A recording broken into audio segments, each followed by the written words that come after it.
Welcome back to Orangeline. You know what, Rena, on Sunday, March 30th, there's going to be an egg hunt at 2:30. It's going to be held in the Harbor Plaza for kids 12 and under. There are various awards and prizes given out to these children, including 4 children's bikes, as well as 2,500 candy-filled eggs. Wow. Sounds like a good time. Yeah.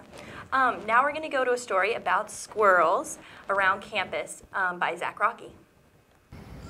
Students on Baker University's campus see the squirrels every day. But what do some of the faculty think about the squirrels on our campus?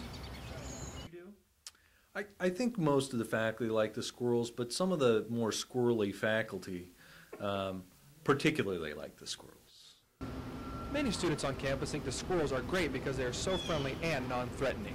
Oh, well, I think that name squirrel definitely fits them perfectly, squirrely, meaning that they are not afraid of anybody because they're not. Well, you walk 5 feet, you're 5 feet away from them and they don't even move, they just look at you.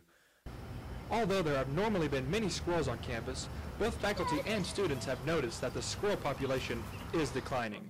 Well, we just don't have the resources anymore to support the large refugee squirrel population that we used to support.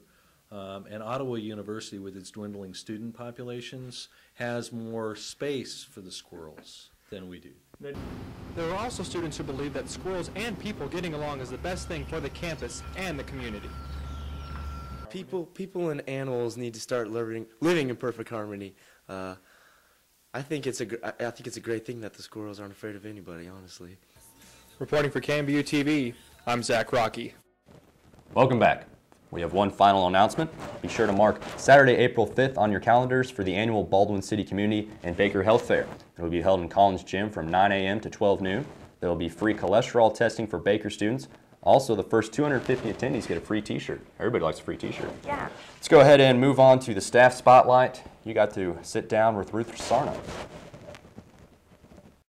One place on campus that is frequently visited by Baker students is the Health Center, where Director of Health Services Ruth Sarna spends her days. Nurse Ruth spoke with me about what she does each and every day here at Baker. I see sometimes between 15 and 20 students a day, just here in the health center, and then I'm on a lot of committees and different responsibilities around campus that also include are involved in my day. So, this is Ruth's 19th year at Baker. She explained to me why she loves her job so much. I love the students, and I think they give me the energy for every day, just the vitality of being around young people. And they're just great students, everybody. I just love them. Although Ruth doesn't live in Baldwin City, she was named the Community Woman of the Year. Ruth spoke to me about her award. Well, I was very honored and humbled by this award from the Business and Professional Women. I have my plaque here, and it says for the in appreciation of exceptional leadership and integrity and distinguished achievements for the betterment of her community. And I said to them, I said, I didn't feel like I did that much for the community, and their response was that the health fair was one of the big things, and that's something that we started 6 years ago for the Baldwin City community and Baker. It was very unexpected because I had no idea that they were even thinking of me.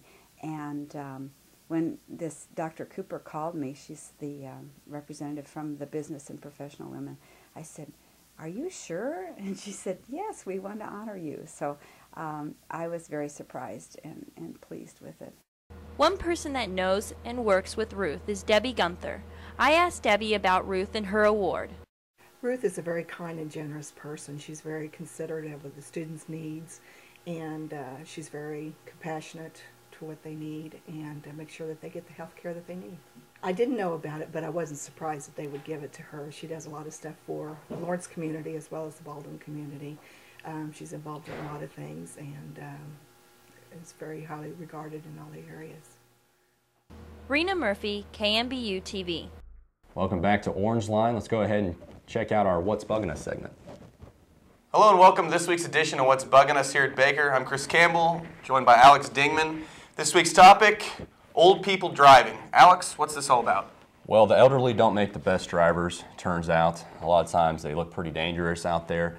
treating stoplights like they're stop signs and just going for it, turning left, on a red light, and just things of that nature, weaving in and out of traffic and completely unaware of it. They'll be sitting at a stop sign for, I don't know, near 5 minutes, and you're behind them just 5 like, years. What is this person doing up there? Are they okay? Should I check on them? Or, are they going to go eventually? And then they start going. They're going 2 miles, 3 miles per hour, 6 miles per hour. Maybe gets up by 12 by the time they get to another stop sign. And, it's just wasting my time there behind. I agree. No, all old people take medication. It's just natural. It's a You see all fact. those commercials, they all Yeah. take medication. And you shouldn't be driving on medication, that's for sure. No. I mean, you could fall asleep at the wheel. No. You could hit a tree. You could hit a stoplight since they're always sitting there. No. You could hit a deer, a small child. There's a lot of things you could hit out there. Yeah, and nobody old wants that to people happen.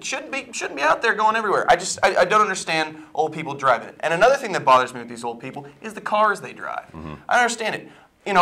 They got these big old Cadillacs they drive, and you got this little old lady behind the wheel trying to drive. It's like, can you even see over there? And no wonder they can't drive, they can't see. Yeah. I think all old people should be required, if they are going to drive a Geo Metro. As a matter of fact, I got my keys right here. It's a small Nice. car. Oh, yeah. You can give it to them. I don't have a problem, No them- big deal. let them go to town. Let them go to town. Let them drive it everywhere. I'll take the Cadillac around town. I'll drive it around. No big deal. I don't have a problem with that. And I have absolutely no stats to back this up, but I'm fairly sure that most wrecks are caused by the elderly. It's not teenagers, not drunk drivers. It's old people all the time. Whenever you see a wreck, there's probably somebody that's 70 or 80. What happened? Exactly. Then they were probably the reason why that went down. So I feel like, once you turn 65, 70, every year you should have to take a driving exam just to make sure that you can still see and that you're still aware of, what things around you. You can distinguish between other cars and people on the road. I think it's fairly important. Well, what about these old people that don't pass the driver's test? What are you going to do? We got to get some kind of transportation for them. Yeah. Maybe we can get some kind of old people bus to drive around. Yeah. And, they could take them to the Baldwin City Market and the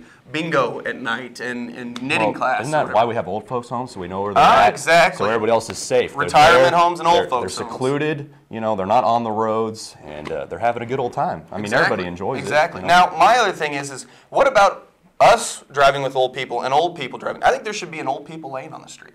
I think we should put have some bumpers on it. Yeah, maybe? Just put a couple K10 rails, let these people drive through and hit things, whatever they want to do, hit each other. Yeah. I don't think it's really going to mess anything up if they have their own lane. We can drive normally on our lane and everything will be all right. Sure. Slow in one lane, fast in the other. Plus, it'd be entertaining just to look at it. I'd set up a lawn chair out there with you. We could have Yeah. a couple brewskis and watch the old people drive. Hang out, a couple soda pops. Cool, for sure.